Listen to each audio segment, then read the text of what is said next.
Здраво, јас се викам Клара Митовски, имам 17 години и сум ученик во средното приватно училиште Јахја Кемал. Кога ќе бидат достапни сите онлайн учебници за средното и основното образование по сите предмети? Во првиот месец, откако бев назначена за министерка, ги повикав сите компании кои што имаат авторски права за учебниците кои што во моментов се користат. Сите беа замолени да ги достават електронски учебниците, делот ни го направија тоа, дел укажа писмено дека немаат согласност од авторите кои што ги подготвувале учебниците и тие ги нема. Но најголем дел од учебниците се достапни електронски во моментов. Но се надевам дека скоро ќе го надминеме проблемот со новиот закон за учебници, каде што авторските права на материјалите, не нужно учебниците, ќе бидат достапни до сите училишта без да има проблем за умножување. И на тој начин електронски ќе бидат достапни, кој ќе сака ќе си ги испринта, кој ќе сака ќе ги чита електронски. Дали Министерството за образование и наука има некаква стратегија за подобрување на пристапот за еднаквост во основните и средните училишта? Да, и ова широк поим, што значи еднаквост. Секако дека курикулите треба да зборуваат за еднаквост на сите нивоа, во сите предмети, не само граѓанско општество да дискутира за тоа што е еднаквост или рамноправност во општеството, токму затоа новата концепција за основно образование и новите наставни програми ќе треба да во сите предмети зборуваат за онако што значи граѓанско општество, еднаквост, недискриминација, толеранција, сексуално образование, клима, животна средина, за да може ни сите предмети да се пренесува истата порака која што е, да речеме, крос-катинг со сите други прашања, не е сама по себе. Пандемијата со COVID-19 ни донесе едно поинакво функционирање во образовниот процес со воведувањето на трите вида на настава, учење на далечина со физичко присуство и комбинирана настава. Со кои се проблеми се соочија наставниците и децата во изминатиот период од стартот на учебната година и која е вашата процена за квалитетот и еднаквоста во образовниот процес преку онлайн наставата? Со многу предизвици се соочија сите, и учениците, и родителите, и наставниците, и директорите, и вработените во Министерството, но тоа не значи дека не треба да вложиме повеќе за да овој процес биде успешен. И тоа што може да видиме дека за само еден месец голем број од оние кои што се учесници во ова онлайн учење се прилагодија, заради тоа што за само еден месец за 20% се зголеми учеството на ученици во онлайн настава и тоа укажува дека навистина може да се постигнат резултати ако континуирано и со заеднички сили се вложува во овој процес. Да ме прашавте каков е квалитетот и пристапот на еднаквост во онлайн наставата. Јас истото прашање би го вратила назад и ќе прашам дали минатата година 2018-2019, кога воопшто немаше пандемија, можевме да зборуваме за еднаков пристап во образование за сите ученици? Не, заради тоа што некои учат во училишта кои што немаат основни капацитети, основни стандарди за учење, а другите имаат одлични, совршени, најмодерни услови. Но како држава која што е во развој, се стремиме кон тоа да имаме европско образование, европски стандарди и да воведеме еден стандард за сите училишта кои што мора да го остваруваат. Но тоа е крајната цел. По патот се движиме со ресурсите кои што ги имаме, кои што постојано ги надополнуваме. Дали мислите дека е добро да се воведе дебата како предмет во формалното образование и какви се шансите истото да се случи? Ќе треба во оние сателит предмети кои што сега се во наставни да може да избираат учениците, затоа што нашата интенција уште во основно образование над 5 одделение, учениците да имаат можност да го креираат своето образование. Задолжителните предмети се задолжителни, но сепак треба да има изборни. За сега размислуваме за 2, но на крај ќе видиме што концепцијата конечно ќе предложи, затоа што група на експерти ја работат и да тука имаат можност да изберат дебата, драма, поезија, различни типови на предмети кои што се поврзани со нивниот интерес. Но секако дебатата е многу важна од најмала возраст да се учи. Свесни сме дека климатските промени представуваат огромна закана, па дури и поголема од COVID. И затоа сакам да ја прашам министерката дали смета дека е добра идеја да се воведе предмет за климатски промени. Не само предмет, треба да се внесе во предметите во кои што веќе се учи за одредени промени во природата и дека начинот на кој што ние влијаеме врз промените на природата треба да се промени. И од тука понатаму може да дискутираме на кое ниво, колку часови ќе се определат, но тоа ќе го видиме во повторно велам новата концепција, новата курикула за основно образование, затоа што таму по број на часови ќе се гледа која тема се изучува, затоа што тука треба да ги поврземе и хемија и биологија, но треба исто така и другите предмети каде што ние влијаеме на природата, да исто така ги вклучиме. Затоа е важно да видиме низ кои се предмети во новите курикули ќе се протегнува климатски промени. Како талентиран пианист, не би сакал да ми е скратена можноста за изучување на математиката, проучување на природата и запознавање на физичките закони. Верувам дека изборот на средното образование не треба да представува пречка, туку справа која ќе ни помогне при отскок кон професионализмот. Ви се обраќам со загриженост, почит и надеж за подобро образование, за подобра иднина. Моето прашање за вас е: кои промени вие како министерка би ги преземали конкретно за предметите во средните уметнички училишта, односно нивниот недостиг? И гимназиското образование и средното стручно образование се во процес на реформирање заради тоа што од 2001 година не е сменета концепција за средно образование и тоа укажува на застарени програми, застарени учебници. Во делот на уметничките училишта јас па од други ученици добив барање да што повеќе овој тип на стручни предмети како што се историја на уметност, јазици и така натаму може да ги изучуваат заради тоа што сакаат да се профилираат како уметници.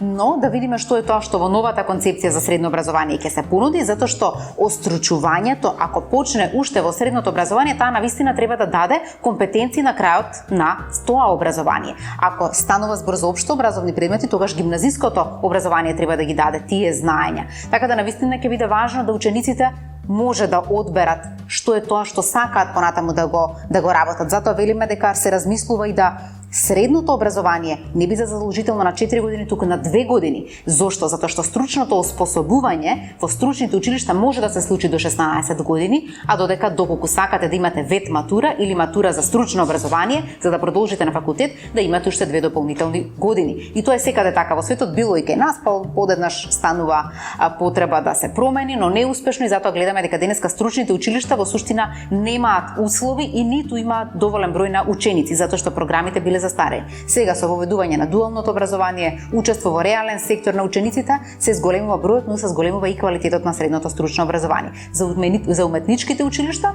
во моментот кога ќе се донесе одлука за што со гимназиското и стручното, во тие концепции ќе влезат и уметничките училишта. Во предлог буџетот за 2021 година во образованието се предвидени минимално повеќе пари од првичниот буџет за оваа година. Дали вие како министерка за образование сметате дека овој буџет е доволен за исполнување на сите зацртани проекти во образованието? Ако остане нивото на буџетот кој што е веќе предложен, тоа се 23 милиарди и 100 милиони, апсолутно може. Заради тоа што Министерството за образование и наука со години пати од моментот на скратување на финансиски средства на ребаланс, веројатно заради реализацијата која покажувало, очекуваме да имаме добра реализација на финансиските средства и да не стигнеме до кратење на буџетот, заради тоа што ниту една година немаме реализација на 23 милиарди. Прв пат би реализирале вкупна сума ако го изреализираме целиот буџет. Очекувам да градиме план, веќе повик од општините е пуштен. Исто така системот на вработување во општините, во училиштата според потребите на општините ќе треба да се промени и така да заеднички верувам дека ќе успееме да изреализираме најголем процент од финансиските средства за наредната година. Прашањето е зошто не се вработуваат психолози, зошто во некои средни училишта нема психолози, туку има само педагози. Нели треба да функционира целосно стручната служба? Се вработуваат и психолози, и педагози, и логопеди, и дефектолози, и социјални работници, и социолози. Но со години стручните тимови, тоа се овие профили кои што треба да ги имаме во училиштето, стручните профили биле оставени како административни работници, малку се вложувало во нив. Сега во моментов имаме обуки кои што течат за психолозите, како да се справуваат во време на ковид и како да помогнат да наставниците, учениците, родителите се справат во период на ковид, но во континуитет ќе продолжиме да инвестираме во стручните служби, меѓу кои психолози, педагози и сите останати, затоа што ако не се тие како стручна служба квалитетни и мотивирани, тогаш многу ја отежнуваат работата наставниците кои што треба да се занимаваат само со образовниот процес, дели воспитание, но другите елементи од растење, развивање, соочување со средина, социјализација, надминување на конфликти треба да бидат дел од работата на стручната служба. Јас сум сигурна дека во овој процес кој што сме го започнале на реформирање на образованието, дека стручната служба ќе ја зајакнеме и таа ќе стане стожер на овие компоненти во образовниот процес. Почитувани, јас имам прашање за асистентите кои работат со лица со посебни потреби. Знаете дека се многу битни врз самиот образовен процес. Дали ќе има системско имплементирање на образовните и личните асистенти според закон, односно дали ќе има вработување за нив, каде што и тие, како другите членови во образованието, ќе добијат свој статус, свое вработување, плата и пензиско осигурување. Да, веќе е подготвено упатството за како треба да се соработува секој училиште со ресурсните центри. Тоа се посебните училишта кои што прераснаа во ресурсни центри, тоа е една работа. Второ е дека се подготвуваат споштуват стандардите за образовните асистенти, кој се може да биде образовен асистент и обезбедени се финансиски средства во буџетот 2020-2021 за тие кои што ќе ги исполнат условите да може да влезат во настава, но исто така се размислува и за реорганизација дека асистент во настава може да бидат и наставници кои што со можеби рационализација на мрежата на училишта ќе треба да бидат со дополнителни обврски. Сметате ли дека онлайн наставата овозможува фер оценување? Фер оценување е многу широк поим. Дали е фер оценувањето кое што се случува со физичко присуство е еднакво прашање и дали е фер оценувањето во онлайн учење, но тоа кое што е важно дека упатство е подготвено за онлайн оценување од страна на Бирото за развој на образование, се со цел да се поддржат наставниците во овој процес на оценување. Секако дека програмите се скратени оваа година и согласно она кое што наставниците имаат обврска да го пренесат како знаење, тоа и ниво треба да го побараат во оценувањето. Секако дека предизвици ќе постојат, но тоа е единствениот начин за оценување во овој момент. Секако дека има во упатството еден дел каде што ако наставникот не може да формира оценка која што смета дека ќе биде реална, да може на индивидуална средба да го покани ученикот во училиште да поразговараат околу темите кои што се важни. Дел од професорите по физички бараат на децата да се снимаат. Каква гаранција има дека снимките ќе бидат избришани? Опција снимање не постои. Не знам на кој дел да се снимаат и зашто да се снимаат. Microsoft Teams не дозволува таква можност. Е затворен систем во кој што наставникот може да ги гледа учениците во моментот кога извршуваат одредена задача, дали е тоа писмена, усмена задача или ако е по физичко образование. Но можноста за снимање не е оставена. Ако се бара на некои други платформи да се снимаат, тоа би требало да биде алармирано во Државен просветен инспекторат или во Министерство за образование и наука или во Бирото за развој на образование, заради тоа што такви насоки немаме дадено преку упатството за оценување. Дали е планирана акција за дигитализација на досегашните научни трудови? Научните трудови се нешто кое што Министерството за образование и наука го финансира во дел, но исто така има одредена база на такви трудови кои што е во Универзитетската библиотека. Се размислува и се дискутира за ова прашање на кој начин тие би биле достапни во дигитална верзија, но исто така како би биле и отворени за да може да бидат на располагање на што повеќе луѓе. Кои држави и нивните образовни системи се пример за нашето министерство при склопување на програмите? Околу 10 земји се на маса за разгледување. Оние земји кои што донесуваат брзи резултати или донеле брзи резултати со одредени реформи кои што ги вовеле, тие ни се така како светла водилка во овој процес. Најмногу ги разгледуваме Естонија, Финска, Шкотска, Словенија, секако и група други земји кои што се дел поблиски со нашата, други кои што имаат целосно различен систем, но мислам дека околу овие 4 земји ќе биде креиран и нашиот, но сепак ќе биде наш македонски образовен систем, што навистина треба понатаму да представува гордост. Дали е планирано оваа учебна година да заврши порано поради пандемијата? Прерано е да дискутираме дали ќе заврши порано. Она кое што досега следиме е реализација на планот донесен со скратени програми и завршување на 10 јуни. Доколку се појави потреба од такво нешто или ескалација, секако дека ќе дискутираме повторно со сите чинители, но во овој момент се спроведува доследно со планот.